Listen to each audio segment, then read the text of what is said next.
Good morning all dear students, કેમ છો? મજામાં ને? ધોરણ 12 સાયન્સના બાયોલોજીના પ્રકરણ નંબર 12ના આજના લેક્ચરમાં આપ સૌનું સ્વાગત છે. મિત્રો, આપણે બાયોટેકનોલોજી અને તેના પ્રયોજનોનો અભ્યાસ કરી રહ્યા છીએ. તેની અંદર ખેતીવાડીમાં બાયોટેકનોલોજીના પ્રયોજનો છે તે સંપૂર્ણ રીતે પૂર્ણ કરેલ છે. હવે ત્યારબાદ આપણું નેક્સ્ટ ટોપિક આવે છે 12.2 ઔષધમાં જૈવ તકનીકી એટલે કે બાયોટેકનોલોજીનું પ્રયોજન, બાયોટેકનોલોજીકલ એપ્લિકેશન ઇન મેડિસિન. હવે જે મેડિસિન છે તેની અંદર બાયોટેકનોલોજીનો ઉપયોગ કેવી રીતે થાય છે તેના વિશેની આપણે માહિતી મેળવવાની છે. જેવી રીતે આપણે ખેતીવાડીની અંદર બાયોટેકનોલોજીનો અભ્યાસ કર્યો એવી જ રીતે અહીંયા ઔષધ શાસ્ત્રની અંદર બાયોટેકનોલોજીનું પ્રયોજન કેવી રીતે થાય છે તે જોવાનું છે. હવે મિત્રો, કે જે બાયોટેકનોલોજી છે તેનો વધારે પ્રમાણમાં વિકાસ આપણે જોઈએ તો તંદુરસ્ત જે શ્વાસ થેરાપી છે તેના માટેના પ્રયોજનો છે તેના ઉદ્ભવ દરમિયાન થયો. ચિકિત્સા શાસ્ત્ર ક્ષેત્રની અંદર વાત કરીએ તો બાયોટેકનોલોજી પદ્ધતિઓનો વારંવાર ઉપયોગ છે તે વિવિધ રોગોના નિદાન માટે અને ઉપચાર માટે થાય છે. વધારે પ્રમાણમાં જો બાયોટેકનોલોજીનો ઉપયોગ થતો હોય તો મિત્રો તે ઔષધ શાસ્ત્રની અંદર થાય છે.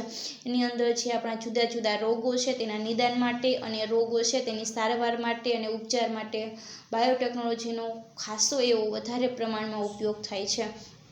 બાયોટેકનોલોજીની પદ્ધતિની મદદથી લોકો છે તેને ભયંકર રોગો સામે રક્ષણ કરવાની પણ તક પૂરી પાડવામાં આવે છે. બાયોટેકનોલોજી છે તે જનીન થેરાપી, પુનઃસંયોજી ડીએનએ ટેકનોલોજી અને પોલિમરેઝ ચેઇન રિએક્શનનો ઉપયોગ કરી અને ડીએનએ અણુ છે તેના દ્વારા જે રોગો છે તેને ઓળખવા માટે શરીરમાં જે નુકસાન પામેલું જનીન છે અથવા તો જે ડીએનએ છે તેને બદલી અને એને સ્થાને નવું અને તંદુરસ્ત જનીન દાખલ કરવું, આ બધી પદ્ધતિ છે તેનો પરિચય બાયોટેકનોલોજીને કરાવેલો છે. તો આજે આપણે જોવાના છે કે ઔષધ શાસ્ત્રની અંદર જે જૈવ તકનીક છે તેનું પ્રયોજન શું છે તે. તો શરૂ કરીએ. પુનઃસંયોજી ડીએનએ ટેકનોલોજી પદ્ધતિનો સ્વાસ્થ્ય સુરક્ષાના ક્ષેત્રમાં અત્યાધિક પ્રભાવ પડ્યો છે. અત્યાધિક એટલે કે વધારે પ્રમાણમાં. તો આ જે પુનઃસંયોજી ડીએનએ ટેકનોલોજી છે તેનો જે સ્વાસ્થ્ય સુરક્ષા છે તેની અંદર કેટલો પ્રભાવ પડ્યો છે? વધારે પ્રભાવ પડ્યો છે. કારણ કે તેના દ્વારા ઉત્પન્ન થતા અને સારા પ્રભાવશાળી ચિકિત્સકીય ઔષધોનું ઉત્પાદન વધુ માત્રામાં સંભવ થયું. હવે શા માટે આટલો બધો પ્રભાવ પડ્યો છે? તો કારણ કે જે બાયોટેકનોલોજી છે તેના દ્વારા જે ઔષધ ઉત્પન્ન થાય છે, જે મેડિસિન ઉત્પન્ન થાય છે, તો એનું જે ચિકિત્સા ક્ષેત્ર છે તેની અંદર વધારે પ્રમાણમાં તેનો પ્રભાવ પડ્યો જોવા મળે છે. અને એના દ્વારા સુરક્ષા છે, બાયોટેકનોલોજી દ્વારા જે આપણે પ્રોડક્ટ મળે છે, જે ઔષધ મળે છે તેના દ્વારા સુરક્ષા પણ એટલા પ્રમાણમાં આપણને મળે છે. પુનઃસંયોજિત ચિકિત્સકીય ઔષધોથી અનૈચ્છિક પ્રતિરક્ષાત્મક પ્રભાવ પડતો નથી. જ્યારે અમાનવીય સ્ત્રોતમાંથી અલગ કરવામાં આવેલ ઉપર્યુક્ત અનૈચ્છિક પ્રતિરક્ષાત્મક પ્રભાવ પાડે છે. હવે મિત્રો, અહીંયા અનૈચ્છિક પ્રતિરક્ષાત્મક પ્રભાવ એટલે શું અને ઐચ્છિક પ્રતિરક્ષાત્મક પ્રભાવ એટલે શું? તો બરોબર સમજો મિત્રો કે ઐચ્છિક પ્રતિરક્ષાત્મક પ્રભાવ એટલે કે આપણા શરીરની અંદર કોઈ વાયરસ છે, કોઈ બેક્ટેરિયા છે, કોઈ રોગકારક છે, કોઈ ચેપકારક છે જે આપણા શરીરની અંદર પ્રવેશે છે તો આપણા શરીરનું જે રોગ પ્રતિકારક તંત્ર છે, જે આપણા શરીરનું રક્ષા કરતું જે તંત્ર છે તે શું કરશે? તે બેક્ટેરિયા છે, તે વાયરસ છે કે કોઈ પણ જે ચેપકારક છે તેની સામે લડે છે, ફાઇટ કરે છે અને તેને મારી નાખે છે. તો આ જે પ્રતિકાર છે, આ જે રક્ષણ છે તેને ઐચ્છિક પ્રતિરક્ષાત્મક પ્રભાવ કહે છે. ક્લિયર આટલું? હવે અનૈચ્છિક પ્રતિરક્ષાત્મક એટલે શું? તો આપણે કોઈ એવી દવા લીધી છે, આપણે કોઈ એવું ઔષધ લીધું છે કે જેની અંદર શું હોય કે સજીવ હોય, જીવંત વસ્તુ હોય, તો એ આપણે લીધું છે તો આપણું બોડી છે તેને ફોરેન સમજે છે, વિદેશી સમજતા અને એને મારી નાખે છે. આપણે શું કરવું છે કે આપણે આપણા ફાયદા માટે લીધી છે કોઈ દવા, આપણે આપણા ઉપયોગ માટે દવા લીધી છે, પરંતુ આપણું શરીર તેને કેવું સમજે છે? એને વિદેશી સમજે છે, તેને બહારનું સમજે છે અને તેની સામે લડી અને તેને શું કરે છે? મારી નાખે છે. તો એને કહે છે અનૈચ્છિક પ્રતિરક્ષાત્મક. ક્લિયર આટલું? તો હવે તમને સમજાઈ ગયું હશે કે ઐચ્છિક અને અનૈચ્છિક એટલે શું. તો જે આ પુનઃસંયોજિત ચિકિત્સકીય ઔષધો છે, એટલે કે આપણે જે બાયોટેકનોલોજીમાંથી જે આપણને ઔષધ મેળવવામાં આવે છે, મેં અગાઉ પણ તમને કીધું છે કે પુનઃસંયોજિત પ્રોટીન એટલે શું. તો પુનઃસંયોજિત ડીએનએમાંથી નિર્માણ પામતું પ્રોટીન એટલે પુનઃસંયોજિત પ્રોટીન. તો અહીંયા આ જે પુનઃસંયોજિત ચિકિત્સકીય ઔષધ છે, એટલે કે એવા ઔષધ કે જે આપણને પુનઃસંયોજિત ડીએનએ ટેકનોલોજીમાંથી પ્રાપ્ત થાય છે, એ ઔષધ છે તે અનૈચ્છિક પ્રતિરક્ષાત્મક પ્રભાવ પડતો નથી. એટલે કે તેને આપણે અનૈચ્છિક પ્રતિરક્ષાત્મક પ્રભાવ પડતો નથી, એટલે કે આપણું શરીર છે તેની સામે ફાઇટ કરશે નહીં, એ પ્રમાણે જ તેને વિકસાવવામાં આવે છે. પરંતુ અમાનવીય સ્ત્રોતમાંથી અલગ કરવામાં આવેલ ઉપરયુક્ત અનૈચ્છિક પ્રતિરક્ષાત્મક પ્રભાવ પાડે છે. તો હવે હું તમને સાવ સિમ્પલ ઉદાહરણ દ્વારા સમજાવું મિત્રો, કે આપણે મનુષ્યની અંદર ડાયાબિટીસનો રોગ છે, ઇન્સ્યુલિન બનતું નથી. તો હવે જો તમે કોઈ પ્રાણી છે, ભૂંડ છે બરોબર, તેને મારી અને એના સ્વાદુપિંડમાંથી ઇન્સ્યુલિન કાઢી અને એ ઇન્સ્યુલિન તમે સીધું મનુષ્યને આપશો, તો એ બોડી શું કરશે કે તેને ફોરેન સમજશે, તેને વિદેશી સમજશે અને તેનો ઇનકાર કરશે બરોબર. તો આમ અમાનવીય સ્ત્રોતમાંથી અલગ કર્યું છે આપણે ઇન્સ્યુલિન, અને એ શું કરે છે, અનૈચ્છિક પ્રતિરક્ષાત્મકનો પ્રભાવ પાડે છે, એટલે કે તેને એક્સેપ્ટ કરશે નહીં, તેને સ્વીકારશે નહીં. પરંતુ એના બદલે આપણે બેક્ટેરિયાના કોષની અંદર મનુષ્યનું જે ઇન્સ્યુલિનવાળું જનીન દાખલ કરી એની અંદર ઇન્સ્યુલિન બનાવી પુનઃસંયોજિત ડીએનએ ટેકનોલોજી દ્વારા પુનઃસંયોજિત ઇન્સ્યુલિન ઉત્પાદન કરી અને જો પછી આપણે મનુષ્યને આપીએ તો એની અંદર આ અનૈચ્છિક પ્રતિરક્ષાત્મક પ્રભાવ પડતો નથી. તો હવે તમને આ લાઈન બહુ પરફેક્ટલી સમજાઈ ગઈ હશે. ક્લિયર? તો હવે આગળ જોઈએ. ન સમજાણી હોય તો હજી આગળનો વિડીયો પહેલેથી જોઈ અને સમજી લેજો. હવે વર્તમાન સમયમાં લગભગ 30 જેટલા પુનઃસંયોજિત ચિકિત્સકીય ઔષધો વિશ્વમાં મનુષ્યના ઉપયોગ માટે સ્વીકૃત કરવામાં આવ્યા છે અને તેમાંથી 12 ભારતમાં વેચાઈ રહ્યા છે. હવે જે આ પુનઃસંયોજિત ડીએનએ ટેકનોલોજી છે તેની મદદથી પુનઃસંયોજિત ચિકિત્સકીય ઔષધો છે તે વિશ્વની અંદર કેટલા અવેલેબલ છે? 30. આવા 30 પુનઃસંયોજિત ચિકિત્સકીય ઔષધો છે તે મનુષ્યના ઉપયોગ માટે સ્વીકૃત કરવામાં આવ્યા છે અને એમાંથી પણ 12 છે તે તો ભારતમાં વેચાઈ રહ્યા છે. ક્લિયર આટલું? તો આખી સામાન્ય માહિતી હતી ઔષધની અંદર જૈવ તકનિકનું પ્રયોજન. હવે એમાંથી ઔષધમાં જે જૈવ તકનિકનું પ્રયોજન છે તેમાંથી આપણે 3 વસ્તુ જોવાની છે. એક તો જનીનિક ઇજનેરી ઇન્સ્યુલિન, ત્યારબાદ જનીન થેરાપી અને આણ્વીય નિદાનો. તો આ 3 વસ્તુ આપણે અહીંયા ઔષધમાં જૈવ તકનિકના પ્રયોજનની અંદર જોવાની છે. એમાંથી આપણે પહેલી જોશું જનીનિક ઇજનેરી ઇન્સ્યુલિન, ત્યારબાદ સેકન્ડ જોશું જનીન થેરાપી અને લાસ્ટમાં આણ્વિક જનીન વિજ્ઞાન. ઓકે મિત્રો, આ પ્રશ્ન બહુ આઈએમપી છે, પૂછાઈ શકે 3 માર્ક્સમાં, 2 અથવા તો 4 માર્ક્સમાં. 4માં તો જો કે આ પાઠમાંથી નહીં પૂછાય, પરંતુ 3 માર્ક્સનો પ્રશ્ન આવી શકે કે જનીનિક ઇજનેરી ઇન્સ્યુલિન સમજાવો. આખું આપણે સમજી ગયા છીએ 11મા પ્રકરણની અંદર, પરંતુ આપણે અહીંયા જોઈએ કે અહીંયા શું આપેલું છે તે તો જનીનિક ઇજનેરી ઇન્સ્યુલિન, જીનેટિકલી એન્જિનિયરિંગ ઇન્સ્યુલિન. હવે એનું ઉત્પાદન કેવી રીતે કરવામાં આવે છે તે. હવે પુખ્ત વ્યક્તિઓમાં થતા મધુપ્રમ એટલે કે ડાયાબિટીસનું નિયંત્રણ સમયાંતરે ઇન્સ્યુલિન લેવાથી સંભવ છે. હવે સૌપ્રથમ તો આપણે જો ઇન્સ્યુલિન શું છે, કદાચ આપણે બધાને માહિતી હશે અને તમે ભણી પણ ગયા છો.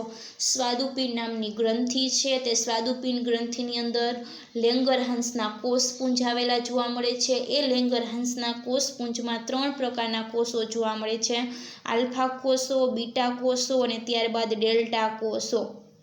તો એમાંથી આલ્ફા કોષો છે તે ઉત્પન્ન કરે છે ગ્લુકાગોન નામનું અંતઃસ્ત્રાવ. બીટા કોષો છે તે ઉત્પન્ન કરે છે ઇન્સ્યુલિન નામનો અંતઃસ્ત્રાવ, ઇન્સ્યુલિન. અને જે ડેલ્ટા કોષ છે તે ઉત્પન્ન કરે છે સોમેટોસ્ટેટિન નામનું અંતઃસ્ત્રાવ. ક્લિયર? આલ્ફા કોષો ગ્લુકાગોન અંતઃસ્ત્રાવ ઉત્પન્ન કરે છે, બીટા કોષો ઇન્સ્યુલિન અંતઃસ્ત્રાવ ઉત્પન્ન કરે છે અને જે ડેલ્ટા કોષો છે તે સોમેટોસ્ટેટિન નામનું અંતઃસ્ત્રાવ ઉત્પન્ન કરે છે. હવે અહીંયા શું થાય છે મિત્રો કે ઇન્સ્યુલિનનું કામ શું છે? ઇન્સ્યુલિનનું કામ છે કે આપણા શરીરની અંદર જે સુગર છે, જે ગ્લુકોઝની જે શર્કરા છે તેના ચયાપચયનું નિયંત્રણ કરે છે. જો અહીંયા ઇન્સ્યુલિન છે તેનું પ્રમાણ આપણા શરીરમાંથી ઘટી જશે તો શું થશે કે ગ્લુકોઝ નામની શર્કરા વધી જાય છે. તો ગ્લુકોઝનું પ્રમાણ વધી જશે તો એનાથી ડાયાબિટીસ થાય છે અને એને ગુજરાતીમાં તેને મધુપ્રમેહ તરીકે ઓળખવામાં આવે છે. તો આટલું જરાક આપણે ખબર હોવી જોઈએ કે આલ્ફા, બીટા અને ડેલ્ટા કોષોમાંથી કયો અંતઃસ્ત્રાવ ઉત્પન્ન થાય છે, ઇન્સ્યુલિનનું કામ શું છે, ઇન્સ્યુલિન અંતઃસ્ત્રાવ છે, પ્રોટીનનો બનેલો છે અને મનુષ્યમાં સુગર ચયાપચયનું નિયંત્રણ કરે છે અને ડાયાબિટીસના નિયંત્રણ માટે તે અમાપ મહત્ત્વ ધરાવે છે, એટલે કે ઘણું બધું મહત્ત્વ ધરાવે છે. ક્લિયર આટલું? તો હવે આ જે મધુપ્રમેહ છે તેનું નિયંત્રણ ઇન્સ્યુલિન લેવાથી સંભવ છે. હવે કોઈને ડાયાબિટીસ થયો હોય, ઇન્સ્યુલિનનું પ્રમાણ ઘટી ગયું હોય, શર્કરાનું પ્રમાણ વધી ગયું હોય તો એને આપણે ઇન્સ્યુલિન આપીએ બહારથી તો શું થાય કે ડાયાબિટીસનું નિયંત્રણ થઈ જાય છે. તો આવી રીતે ડાયાબિટીસના નિયંત્રણ ઇન્સ્યુલિન લેવાથી સંભવ થઈ શકે છે. જો માનવ ઇન્સ્યુલિન પર્યાપ્ત માત્રામાં ઉપલબ્ધ ન હોય તો મધુપ્રમેહ રોગી શું કરશે? હવે અહીંયા મિત્રો ડાયાબિટીસ છે તે બે પ્રકારની જોવા મળે છે. એક ડાયાબિટીસ વારસાગત હોય છે, એટલે કે વારસામાં મળે છે, અને બીજી ડાયાબિટીસ છે તે વારસાગત નથી હોતી. હવે જો કોઈ પણ મનુષ્ય છે તેની અંદર ઇન્સ્યુલિન છે તે વધારે પ્રમાણમાં તેને જેટલું જોવે છે તેટલું નહીં ઉત્પન્ન થાય તો એ વ્યક્તિ શું કરશે? તો એ વ્યક્તિ બહારથી ઇન્સ્યુલિન લેશે. તો અહીંયા તમને પ્રશ્ન પૂછ્યો છે કે જો માનવ ઇન્સ્યુલિન છે તે પર્યાપ્ત માત્રામાં એટલે કે જરૂરી માત્રામાં ઉપલબ્ધ નહીં હોય તો તે મધુપ્રમેહ એટલે કે ડાયાબિટીસવાળી વ્યક્તિ શું કરશે? તો તે બહારથી ઇન્સ્યુલિન લેશે. તેના પર વિચાર કરવાથી આપણને એ વાતનો સ્વીકાર કરીશું કે આપણે અન્ય પ્રાણીઓમાંથી ઇન્સ્યુલિન અલગ તારવીને ઉપયોગમાં લેવું પડશે. હવે આપણને એવો વિચાર આવે કે કોઈ પણ મનુષ્ય છે તેની અંદર ઇન્સ્યુલિન પૂરતા પ્રમાણમાં ઉત્પન્ન નથી થતું, તો હવે એ વ્યક્તિ છે તે શું કરશે? તો એને આપણે કોઈ પણ બહારથી ઇન્સ્યુલિન આપવું પડશે. તો બહારથી ઇન્સ્યુલિન કેમાંથી આપણે આપશું? તો કોઈ પ્રાણી છે, મેં જેમ તમને ઉદાહરણ આપ્યું કે ધારો કે ભૂંડ છે, તો ભૂંડમાંથી આપણે તેને મારી ત્યારબાદ એનું સ્વાદુપિંડ કાઢી સ્વાદુપિંડમાંથી ઇન્સ્યુલિન દૂર કરી અને એ ઇન્સ્યુલિન એ મનુષ્યને આપે કે જેની અંદર ઇન્સ્યુલિન ઉત્પન્ન થતું નથી પૂરતા પ્રમાણમાં એને. તો આવી રીતે અન્ય પ્રાણીઓ છે તેનું ઇન્સ્યુલિન અલગ કરી અને આપણે તેને ઉપયોગમાં લેવું પડશે.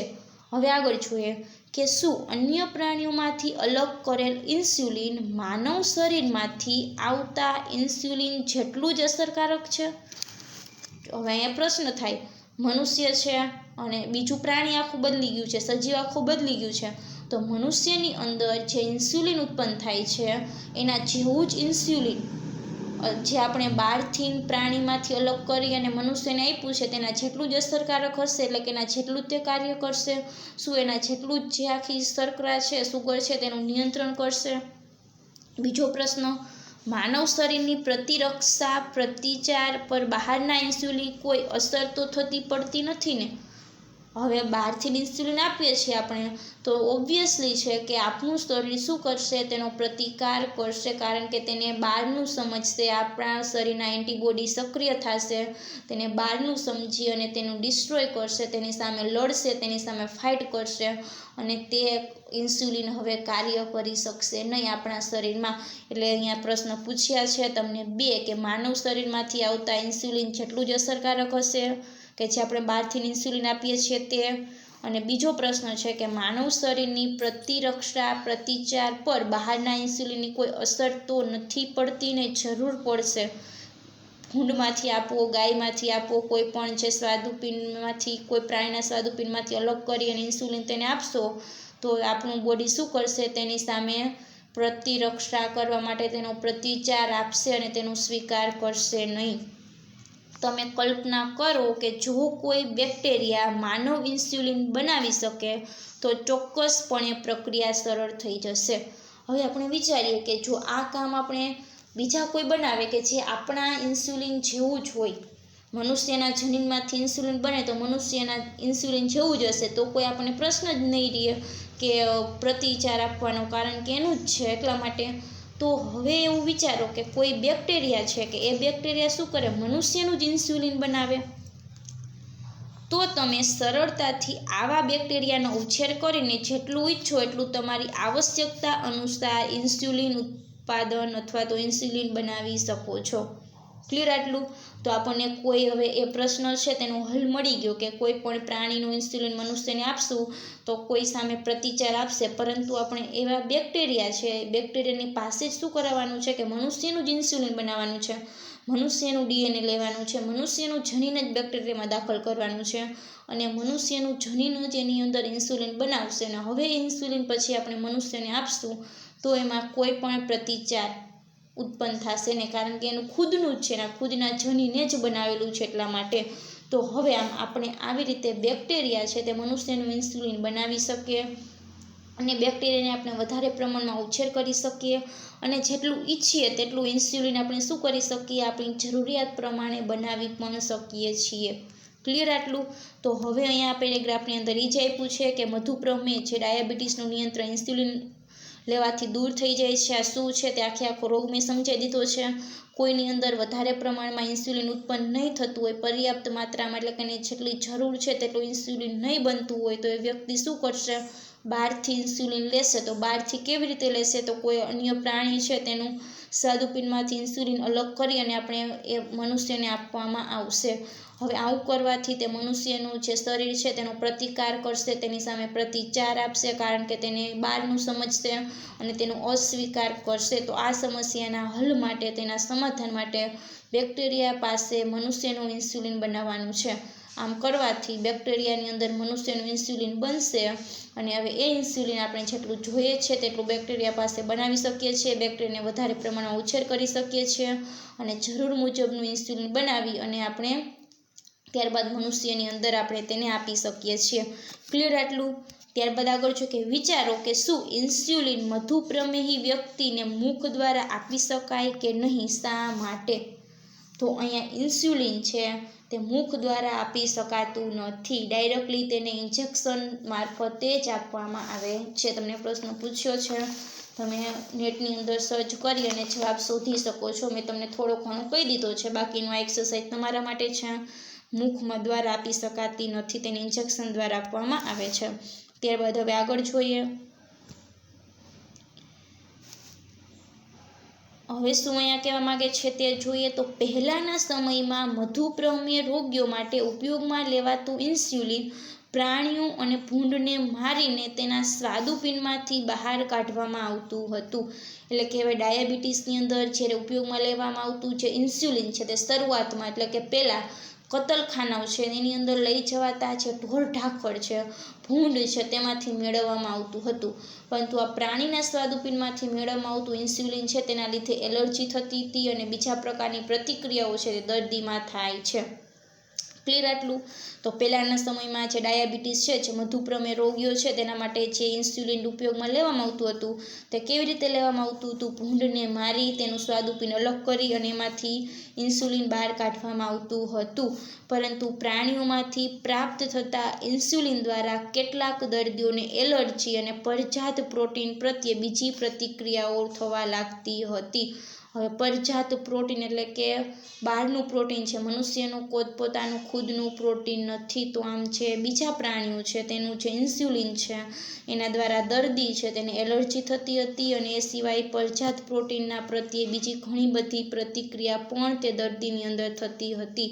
એટલા માટે ત્યારબાદ 1980ની સાલમાં પુનઃસંયોજિત ડીએનએ ટેકનોલોજીનો ઉપયોગ દ્વારા ઇકોલાઈ નામના બેક્ટેરિયા છે તે મનુષ્યનું ઇન્સ્યુલિન ઉત્પન્ન કરવામાં સક્ષમ બન્યા હતા. ક્લિયર આટલું? તો એના વિશે આપણે જોવાનું છે કે 1980માં પુનઃસંયોજિત ડીએનએ ટેકનોલોજીનો ઉપયોગ જે જીવાણુ ઇકોલાઈમાં માનવ ઇન્સ્યુલિન ઉત્પન્ન કરવા માટે આવ્યો હતો અને જેને હ્યુમ્યુલિન સામાન્ય રીતે ઇન્સ્યુલિન પ્રો ઇન્સ્યુલિન સ્વરૂપે સંશ્લેષિત થાય છે. હવે એ પણ આપણે જોઈએ કે કેવી રીતે થાય છે તે. તો સૌપ્રથમ આપણે પહેલાં આપણી રીતના જોઈ લઈએ કે બેક્ટેરિયા છે, બરાબર. હવે આ બેક્ટેરિયા છે તેની અંદર પ્લાઝમિડની અંદર આપણે મનુષ્યનું ડીએનએ દાખલ કરી દીધું, આખી ક્રિયાવિધિ આપણે જોઈ લીધી છે. હવે અહીંયા શું થાય છે મિત્રો કે અહીંયા જે થાય છે ને સૌપ્રથમ તો જો મનુષ્ય છે, મનુષ્ય સહિતના જે કોઈ પણ સસ્તનો છે તેની અંદર જે ઇન્સ્યુલિન ઉત્પન્ન થાય છે તે ઇન્સ્યુલિન પહેલાં પ્રો ઇન્સ્યુલિન સ્વરૂપે હોય છે. પ્રો ઇન્સ્યુલિન એટલે શું? તો એની અંદર 3 શૃંખલા જોવા મળે છે. હવે આપણે એ પહેલાં તો ઇન્સ્યુલિનની રચના જોઈએ કે ઇન્સ્યુલિન શું છે. ઇન્સ્યુલિન એક પ્રકારનું પ્રોટીન છે તો કેનું બનેલું હશે? એમિનો એસિડનું બનેલું હશે. તો ઇન્સ્યુલિનમાં ટોટલ 2 શૃંખલા જોવા મળે છે. હવે એની આપણે વાત કરીએ તો આ ટાઈપની તેની રચના જોવા મળે છે. હવે ઇન્સ્યુલિન છે આ એક જ છે. હવે ઇન્સ્યુલિન છે તેમાં 2 શૃંખલા જોવા મળે છે. એમાં એક શૃંખલા એ છે અને બીજી શૃંખલા બી છે. પરંતુ ઇન્સ્યુલિન છે તે બનતા પહેલાં તેનું આપણે નિષ્ક્રિય સ્વરૂપ કેવું હોય તો એને કહે છે પ્રો ઇન્સ્યુલિન. તો આ પ્રો ઇન્સ્યુલિન એટલે શું? તો પ્રો ઇન્સ્યુલિન એટલે કે જે સસ્તન સહિતના મનુષ્ય સહિતના જે સસ્તન પ્રાણીઓ છે તેની અંદર ઇન્સ્યુલિન છે તેનું જે સંશ્લેષણ થાય છે, જે ઇન્સ્યુલિન નિર્માણ પામે છે તે પ્રો ઇન્સ્યુલિનના સ્વરૂપે નિર્માણ પામે છે. તો એની અંદર એક એ શૃંખલા જોવા મળે છે, એક બી શૃંખલા જોવા મળે છે અને આ એ અને બી શૃંખલાની વચ્ચે સી શૃંખલા મળે છે. તો અહીંયા તમને આવી રીતે પાર્ટ પાડી દઉં છું. જો આ શૃંખલા એ છે, આટલો ખેંચાયેલો ભાગ સી શૃંખલાનો છે અને ત્યારબાદ જે શૃંખલા જોવા મળે છે તેને બી શૃંખલા કહે છે. તો જે આ સ્વરૂપ છે તે પ્રો ઇન્સ્યુલિન છે. પ્રો ઇન્સ્યુલિન એટલે શું? તો મનુષ્ય સહિતના જે સસ્તન પ્રાણીઓ છે તેની અંદર જે ઇન્સ્યુલિનનું નિર્માણ થાય છે, જે ઇન્સ્યુલિનનું સંશ્લેષણ થાય છે તે સૌપ્રથમ આવી રીતે થાય છે પ્રો ઇન્સ્યુલિનના સ્વરૂપે. એનો જે આવો થોડો ખેંચાયેલો ભાગ જોવા મળે છે જેને સી પેપ્ટાઇડ કહે છે. હવે આ સી પેપ્ટાઇડ છે તે પુખ્ત ઇન્સ્યુલિનમાં જોવા મળતું નથી. જેમ જેમ પ્રો ઇન્સ્યુલિનમાંથી ઇન્સ્યુલિનનું નિર્માણ થશે, ઇન્સ્યુલિન પુખ્ત બનશે એટલે આ સી પેપ્ટાઇડનો ભાગ દૂર થઈ જશે અને આવી રીતે બને છે કે આ એ શૃંખલા અને ત્યારબાદ આ બી શૃંખલા એટલે કે એ પેપ્ટાઇડ અને બી પેપ્ટાઇડ અને એ બંનેના વચ્ચે અહીંયા ડાયસલ્ફાઇડ બંધ આવી રીતે જોવા મળશે. બંને શૃંખલા છે તેના વચ્ચે ડાયસલ્ફાઇડ બંધ હાજર હશે. તો આ જે સ્વરૂપ છે તેને કહે છે ઇન્સ્યુલિન. તો મિત્રો બરોબર યાદ રાખવાનું છે કે પ્રો ઇન્સ્યુલિન એટલે શું? તો પ્રો ઇન્સ્યુલિન એટલે કે ઇન્સ્યુલિનનું સંશ્લેષણ કે જે મનુષ્યની અંદર અને સસ્તનની અંદર જે ઇન્સ્યુલિન પહેલાં સંશ્લેષણ પામે છે તે પ્રો ઇન્સ્યુલિન સ્વરૂપે સંશ્લેષણ પામે છે. તેની અંદર 3 શૃંખલા હોય છે, એ શૃંખલા, સી શૃંખલા અને બી, અથવા તો તેને એ પેપ્ટાઇડ, સી પેપ્ટાઇડ અને બી પેપ્ટાઇડ પણ કહી શકીએ છીએ. શા માટે? તો અહીંયા જે આ પ્રોટીનની શૃંખલા હશે એટલા માટે આપણે એને પેપ્ટાઇડ શૃંખલા પણ કહીશું. હવે પ્રો ઇન્સ્યુલિન છે તે પુખ્ત ઇન્સ્યુલિનની અંદર રૂપાંતરણ પામશે ત્યારે એનું સી પેપ્ટાઇડનો ભાગ દૂર થઈ જાય છે અને એ અને બી 2 જ ભાગ જોવા મળે છે અને તે બંને એકબીજા સાથે આવી રીતે ડાયસલ્ફાઇડ બંધથી જોડાયેલા જોવા મળે છે. હવે અહીંયા મિત્રો યાદ રાખજો કે એ શૃંખલાની અંદર 21 એમિનો એસિડ જોવા મળશે અને બી શૃંખલા છે તેમાં 30 એમિનો એસિડ જોવા મળશે. આમ જે ઇન્સ્યુલિન છે તેની અંદર ટોટલ 51 એમિનો એસિડ જોવા મળશે. તો આટલું આપણે યાદ રાખવાનું થશે. તો અહીંયા તમને આકૃતિ પણ આપેલી છે, તમે અહીંયા જોઈ શકો છો. અહીંયા જુઓ કે આકૃતિ છે તેની અંદર જે આ ભાગ દુધિયા આપેલો છે, દુધિયા ભાગ છે તે એ શૃંખલા છે. ત્યારબાદ નીચેવાળો જે ગ્રીન કલરનો ભાગ આવેલો છે તે બી શૃંખલા છે અને ઉપર જે ગ્રે કલરનું છે તે સી પેપ્ટાઇડ છે. તો આ સ્વરૂપ છે તે પ્રો ઇન્સ્યુલિનનું સ્વરૂપ છે. તેની અંદર તમે અહીંયા જોઈ શકો છો કે અહીંયા એ શૃંખલા છે તેની અંદરના એમિનો એસિડ વચ્ચે પણ અહીંયા જુઓ ડાયસલ્ફાઇડ બંધ હાજર હશે અને એ શૃંખલા અને બી શૃંખલા વચ્ચે પણ અહીંયા ડાયસલ્ફાઇડ બંધ જોવા મળે છે. અહીંયા SS કરીને દર્શાવેલું છે તે ડાયસલ્ફાઇડ બંધ છે. હવે શું થશે કે જ્યારે ઇન્સ્યુલિનનું સંશ્લેષણ થાય છે તે પ્રો ઇન્સ્યુલિનના સ્વરૂપે થાય છે. પુખ્ત ઇન્સ્યુલિનની અંદર જ્યાં સી પેપ્ટાઇડનો જે ખેંચાયેલો ભાગ છે તે દૂર થઈ જશે. તો તમે જોઈ શકો છો કે જો અહીંયાથી લઈ કરીને આટલો ભાગ દૂર થઈ ગયો છે અને આટલો જ ભાગ બચ્યો છે. તો આ એ પેપ્ટાઇડ છે અને આ બી પેપ્ટાઇડ છે તેના બંનેના વચ્ચે અહીંયા ડાયસલ્ફાઇડ બંધ જોવા મળશે અને એ પેપ્ટાઇડની વચ્ચે પણ અહીંયા ડાયસલ્ફાઇડ બંધ જોવા મળે છે. એ પેપ્ટાઇડની અંદર જોવા જોઈએ એમિનો એસિડની સંખ્યા 21 હશે, બી પેપ્ટાઇડ છે તેની અંદર એમિનો એસિડની સંખ્યા 30 હશે. આમ ઇન્સ્યુલિનમાં ટોટલ કેટલા એમિનો એસિડ જોવા મળશે? 51 એમિનો એસિડ જોવા મળશે. તમારી બુકની અંદર નથી આપેલું, તમે જરાક નોટ કરી લેજો કે ઇન્સ્યુલિન પ્રોટીનનું બનેલું છે. પ્રોટીન કેના બનેલા છે? એમિનો એસિડના બનેલા છે. તો એ પેપ્ટાઇડમાં કેટલા એમિનો એસિડ હશે? 21. અને બી શૃંખલા છે બી પેપ્ટાઇડ તેમાં 30, ટોટલ 51 થશે. એ પણ યાદ રાખવાનું છે કે સી પેપ્ટાઇડ પ્રો ઇન્સ્યુલિનમાં જોવા મળે છે. પ્રો ઇન્સ્યુલિન એટલે કે ઇન્સ્યુલિનનું શરૂઆત કે જેમાંથી ઇન્સ્યુલિન બને છે તે પ્રો ઇન્સ્યુલિનની અંદર રૂપાંતરણ પામશે, સી પેપ્ટાઇડ દૂર થશે. આમ પુખ્ત ઇન્સ્યુલિનની અંદર સી પેપ્ટાઇડ જોવા મળતો નથી. તો અહીંયા તમને નીચે જોઈ શકો છો કે મુક્ત સી પેપ્ટાઇડ દૂર કર્યા બાદ ઇન્સ્યુલિન છે તે પ્રો ઇન્સ્યુલિનમાંથી પરિપક્વ થાય છે. તેના વિશેનું આખું દર્શાવેલું છે. ક્લિયર આટલું? તો હવે આગળ જોઈએ કે અહીંયા શું કહેવા માગે છે તે. તો અહીંયા સુધીનું ક્લિયર થઈ ગયું કે પરજાત પ્રોટીન પ્રત્યેની પણ પ્રતિક્રિયા થશે જો આપણે બીજા પ્રાણીઓનું ઇન્સ્યુલિન આપણે મનુષ્યની અંદર દાખલ કરીશું તો. હવે ઇન્સ્યુલિન 2 નાની પોલીપેપ્ટાઇડ શૃંખલાનું બનેલું હોય છે. ક્લિયર? કે 2 નાની પોલીપેપ્ટાઇડ શૃંખલાનું બનેલું છે. એમાં શૃંખલા એ અને શૃંખલા બી કે એકબીજાની સાથે ડાયસલ્ફાઇડ બંધ દ્વારા જોડાયેલી હોય છે. આકૃતિની અંદર પણ મેં તમને બતાવ્યું અને જોયું કે આ શૃંખલા એ અને શૃંખલા બી એના વચ્ચે શું જોવા મળે છે? ડાયસલ્ફાઇડ બંધ જોવા મળે છે. તો આ બંને શૃંખલા એકબીજા સાથે ડાયસલ્ફાઇડ બંધ દ્વારા જોડાયેલી જોવા મળે છે. મનુષ્ય સહિત સ્તનધારીઓમાં ઇન્સ્યુલિન પ્રો અંતઃસ્રાવ એટલે કે પ્રો ઉત્સેચકની જેમ પ્રો અંતઃસ્રાવને પૂર્ણ પરિપક્વ અને ક્રિયાશીલ અંતઃસ્રાવ બનતા પહેલાં તેને પ્રક્રિયાકૃત થવાની આવશ્યકતા હોય છે.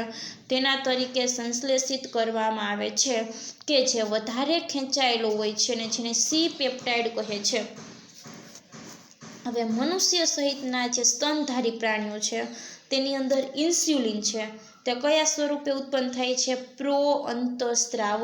પ્રો અંતઃસ્રાવ એટલે શું? તો પ્રો ઉત્સેચકો એટલે કેવા ઉત્સેચકો કે જે નિષ્ક્રિય સ્વરૂપમાં હોય ને એને સક્રિય કરવા માટે આપણે કોઈ કારકની જરૂર પડે. જેવી રીતે આપણે જોઈએ કે ટ્રિપ્સિનોજન છે, કાઇમોટ્રિપ્સિનોજન છે, તો ટ્રિપ્સિનોજનને સક્રિય કરવા માટે HCl ની જરૂર પડે, એમાંથી તે સક્રિય ટ્રિપ્સિનમાં ફેરવાય છે. તો એવી જ રીતે ઉત્સેચક છે તેને ઉત્સેચકો નિષ્ક્રિય સ્વરૂપમાં હોય અને એને સક્રિય સ્વરૂપમાં ફેરવવા માટે કોઈ કારકની જરૂર પડે તો એની સક્રિયમાં ફેરવાય છે. તો એવી જ રીતે અહીંયા જે ઇન્સ્યુલિન છે તે મનુષ્ય સહિતના સ્તનધારી પ્રાણીમાં કયા સ્વરૂપે જોવા મળે છે? પ્રો અંતઃસ્રાવ સ્વરૂપે. એટલે કે પ્રો અંતઃસ્રાવ એટલે કે પ્રો ઇન્સ્યુલિન. તો આ પ્રો અંતઃસ્રાવ શું? તો એનું કૌંસમાં આપેલું છે કે પ્રો ઉત્સેચકની જેમ પ્રો અંતઃસ્રાવ છે તેને પૂર્ણ પરિપક્વ અને ક્રિયાશીલ અંતઃસ્રાવ બનતા પહેલાં તેને પ્રક્રિયામાંથી પસાર થવું પડે છે. ક્લિયર આટલું?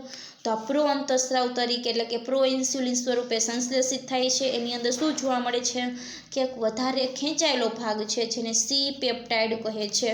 અને જે આ સી પેપ્ટાઇડનો ભાગ છે તે પરિપક્વ ઇન્સ્યુલિનમાં હોતો નથી, જે પરિપક્વતા દરમિયાન ઇન્સ્યુલિનમાંથી દૂર થઈ જાય છે. ક્લિયર આટલું? કે જે સી પેપ્ટાઇડનો ભાગ છે તે ઇન્સ્યુલિનની અંદર જોવા મળતો નથી, તે ફક્ત પ્રો અંતઃસ્રાવ એટલે કે પ્રો ઇન્સ્યુલિનમાં જ જોવા મળે છે. પરિપક્વતા દરમિયાન તે સી પેપ્ટાઇડનો ભાગ દૂર થઈ જાય છે. હવે પુનઃસંયોજી ડીએનએ ટેકનોલોજીનો ઉપયોગ કરીને મેળવવામાં આવતા ઇન્સ્યુલિન ઉત્પાદનનો મુખ્ય પડકાર એ છે કે ઇન્સ્યુલિનને એકત્રિત કરી અને પરિપક્વ સ્વરૂપમાં તૈયાર કરવું. હવે આપણે રિકોમ્બિનેન્ટ ડીએનએ ટેકનોલોજી છે તેના દ્વારા ઇન્સ્યુલિન બનાવવું છે તો એનો મુખ્ય પડકાર શું છે કે આપણે એને કેવા સ્વરૂપમાં તૈયાર કરવું? પરિપક્વ સ્વરૂપમાં. પરિપક્વ સ્વરૂપ એટલે કે ડાયરેક્ટલી આપણે ઇન્સ્યુલિન સ્વરૂપે જ તેને બનાવવાનું છે. પ્રો ઇન્સ્યુલિન બનશે નહીં. પ્રો ઇન્સ્યુલિન ક્યારે બનશે? કે જ્યારે મનુષ્યના શરીરની અંદર તે નિર્માણ પામતું હશે ત્યારે. હવે આપણે પુનઃસંયોજી ડીએનએ ટેકનોલોજીનો ઉપયોગ કરીને ઇન્સ્યુલિન બનાવવું છે તો આપણી સામે મુખ્ય પડકાર એ આવે કે આપણે ઇન્સ્યુલિનને ભેગું કરવા માટે ઇન્સ્યુલિન આપણે પરિપક્વ સ્વરૂપે જ આપણને મળવું હોવું જોઈએ. તો પરિપક્વ સ્વરૂપે આપણે તૈયાર કરવું પડશે. હવે 1983માં ઇલી લિલી નામની એક અમેરિકન કંપનીએ 2 ડીએનએ શૃંખલાઓને તૈયાર કરી કે જે માનવ ઇન્સ્યુલિનની શૃંખલા એ અને શૃંખલા બીને અનુરૂપ હોય અને તેને ઇકોલાઈના પ્લાઝમિડમાં પ્રવેશ કરાવીને ઇન્સ્યુલિન શૃંખલાનું ઉત્પાદન કર્યું. અને આ રીતે અલગ ઉત્પાદન કરેલી શૃંખલા એ અને શૃંખલા બીને અલગ તારવીને ડાયસલ્ફાઇડ બંધ દ્વારા એકબીજા સાથે જોડીને માનવ ઇન્સ્યુલિનનું ઉત્પાદન કરાયું. તો મિત્રો યાદ રાખજો કે 1983માં અમેરિકાની એક કંપની હતી, ઇલી લીલી નામની કંપની. અમેરિકાની આ કંપની શું કર્યું? મનુષ્યનું ઇન્સ્યુલિન બનાવ્યું. કેવી રીતે બનાવ્યું? પુનઃસંયોજિત ડીએનએ ટેકનોલોજીની ક્રિયાવિધિ દ્વારા. હવે આપણે આખી ક્રિયા જોઈએ કેવી રીતે બનાવ્યું તે. હવે મિત્રો કે સૌ પ્રથમ તો મનુષ્યના સ્વાદુપિંડ છે તે સ્વાદુપિંડમાંથી શું કર્યું? ડીએનએ દૂર કર્યું. હવે એ ડીએનએ છે તો હવે અહીંયા બે શૃંખલા બને છે, ઇન્સ્યુલિનની બે શૃંખલા બને છે. તેમાંથી એ શૃંખલા બનાવતું જનીન અને બી શૃંખલા બનાવતું જનીન. બરોબર સમજો. બંનેને અલગ અલગ પ્લાઝમિડમાં તેને એડ કર્યા. હવે એક પ્લાઝમિડ લીધું બેક્ટેરિયાનું, એની અંદર એ શૃંખલા દાખલ કરી. બીજું પ્લાઝમિડ લીધું, એની અંદર બી શૃંખલાવાળું જનીન દાખલ કર્યું. હવે શું થશે કે આ પ્લાઝમિડને ઇકોલાઈની અંદર ટ્રાન્સફર કર્યા. હવે ઇકોલાઈની અંદર એ પ્લાઝમિડને દાખલ કરવાથી હવે એ પ્લાઝમિડ દ્વારા શું થશે કે મેસેન્જર આરએનએ બનશે. મેસેન્જર આરએનએ બનશે અને એમાંથી આખી શૃંખલા નિર્માણ પામશે. તો અહીંયા જે લેક્ટોઝ ધરાવતું આખું પોષક માધ્યમ રાખવાનું છે અને એ પોષક માધ્યમમાં ઇકોલાઈનું સંવર્ધન કરવાનું છે.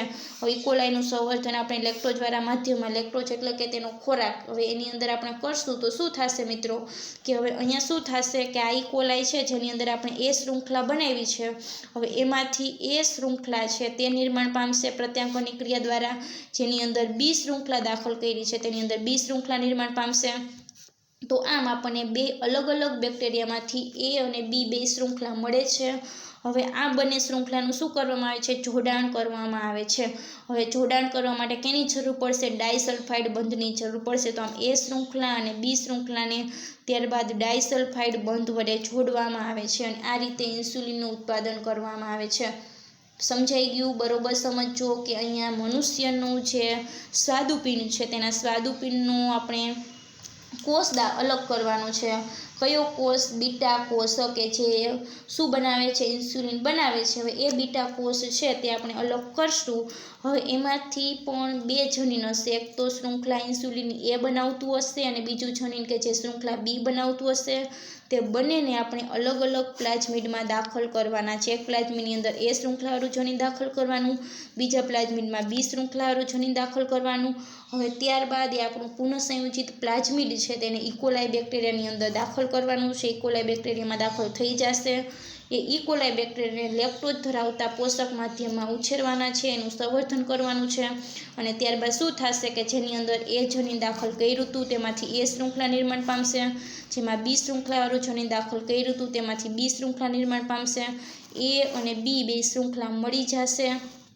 ત્યારબાદ બંને શૃંખલાને ડાયસલ્ફાઇડ બંધ વડે જોડી અને માનવ ઇન્સ્યુલિન છે તે બનાવવામાં આવે છે. તો અહીંયા આપણને એવું જ કીધું છે જો કે બે ડીએનએ શૃંખલાઓ તૈયાર કરી કે જે માનવ ઇન્સ્યુલિનની શૃંખલા એ અને શૃંખલા બીને અનુરૂપ હોય. ક્લિયર? આટલું બે અલગ અલગ થઈ ગઈ. હવે ઇકોલાઈના પ્લાઝમિડમાં પ્રવેશ કરાવી અને શૃંખલાનું ઉત્પાદન કર્યું. અલગ અલગ, એકમાં શૃંખલા એ અને એકમાં શૃંખલા બી, આમ અલગ રીતે ઉત્પાદન કરી શૃંખલા એ અને શૃંખલા બીને અલગ તારવી અને ડાયસલ્ફાઇડ બંધ દ્વારા એકબીજા સાથે તેને જોડી અને માનવ ઇન્સ્યુલિનનું ઉત્પાદન કર્યું. તો આ રીતે માનવ ઇન્સ્યુલિન છે તેનું ઉત્પાદન કરવામાં આવ્યું. તો આ મિત્રો અહીંયા છે જનીનિક ઇજનેરી ઇન્સ્યુલિન છે તે પૂર્ણ થાય છે. કેવી રીતે તે આપણે જોયું. આખું મિત્રો બરોબર સમજો. પ્રો ઇન્સ્યુલિન એટલે શું, ઇન્સ્યુલિન એટલે શું. પ્રો ઇન્સ્યુલિનમાં 3 હોય છે, એ, બી અને સી. સી પેપ્ટાઇડનો તેનો ખેંચાયેલો ભાગ છે જેના કારણે આ એ અને બી શૃંખલા કેવી રહે છે? એમ ખેંચાયેલી રહે છે. પુખ્ત ઇન્સ્યુલિનની અંદર સી પેપ્ટાઇડ દૂર થઈ જાય છે. એ પેપ્ટાઇડની અંદર 21 એમિનો એસિડ, બી પેપ્ટાઇડમાં 30, ટોટલ કેટલા એમિનો એસિડ જોવા મળે છે ઇન્સ્યુલિનમાં? 51. તો આ બધું જ બરોબર સમજજો. ઇલી લીલી કંપની કેવી રીતે ઇન્સ્યુલિન બનાવ્યું મેં સંપૂર્ણ માહિતી આપી દીધી છે તમને. હવે તમારે સારી રીતે તૈયાર કરવાનું છે. જે એક્સ્ટ્રા પોઈન્ટ છે જે બુકની અંદર નથી આપ્યા અને મેં જે અહીંયા કીધા છે તે તમે જરાક નોટ કરી લેજો. તે ટેક્સ્ટ બુક બારનું નહીં ગણાય, કારણ કે આપણને એટલી ખબર હોવી જોઈએ. તો જે એક્સ્ટ્રા વર્ડ આવ્યા છે, જે એક્સ્ટ્રા શબ્દ આવ્યા છે તે નોટ કરી અને તમારી બુકની અંદર રાખી દેજો, જેના કારણે એમાંથી MCQ આવે તો આપણને કંઈ મુશ્કેલી ના પડે. તો સારી રીતે તૈયારી કરવાની છે મિત્રો. હવે ત્યારબાદ હવે આપણે ઔષધશાસ્ત્રની અંદર બાયોટેકનોલોજીની અંદર નેક્સ્ટ ટોપિક આવે છે જનીન થેરાપી. જીન થેરાપી કે જે હવે આપણે નેક્સ્ટ ટાઈમ જોશું. આજે અહીંયા સુધીનું રાખીએ. Thank you so much and સારી એવી તૈયારી માટે ઓલ ધ બેસ્ટ.